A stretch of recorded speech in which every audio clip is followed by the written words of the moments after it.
Hello friends, আজও হলো না এসএসসি সুপ্রিম শুনানি।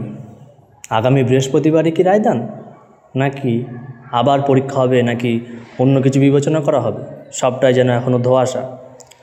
আজকে দুপুর 2টোর সময় এসএসসির মামলাটি সুপ্রিম কোর্টে হিয়ারিং হওয়ার কথা ছিল, কিন্তু সেখানে কি দেখা গেল যে বিচারপতি যেটা বললেন যে এটা খুবই সিরিয়াস একটা কেস, এখানে অনেকজনের জীবন জীবিকা নির্ভর করছে, তো এটা দীর্ঘক্ষণ ধরে শুনতে হবে এবং সেখানে পুরো প্যানেলটা বাতিল করা হবে, নাকি পুনরায় পরীক্ষা নেওয়া হবে, নাকি যারা শুধুমাত্র যে ওএমআর সিটটা ম্যানিপুলেট করে যারা চাকরি পেয়েছে তাদেরকে শুধু বাদ দেওয়া হবে, এটা শুনতে হবে ভালো করে, তারপরে সিদ্ধান্তটা নেওয়া যাবে বা কিছু রায় দেওয়া যাবে।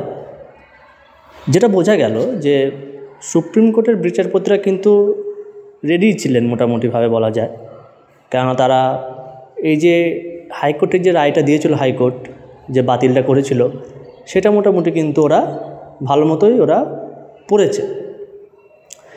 এবং যারা পিটিশনার যারা ছিল বা যারা মানে হাইকোর্টের যে চাকরিটা যে বাতিল হয়ে যারা লড়েছিলেন, বাতিলের জন্য যারা লড়েছিলেন, তারাও কিন্তু সেই সমস্ত আইনজীবীরাও কিন্তু উপস্থিত ছিলেন।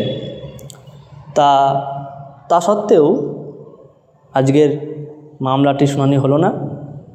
আগামী বৃহস্পতিবার দিন ধার্য করা হয়েছে এবং প্রথমের দিকে বলা হয়েছে যে প্রথমের দিকেই নাকি হবে।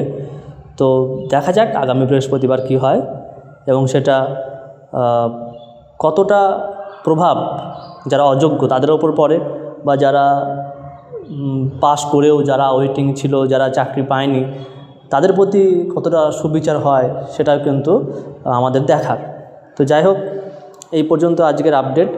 পরবর্তী যে কোনো আপডেট এলেই এই চ্যানেলে আবার জানানো হবে। ধন্যবাদ।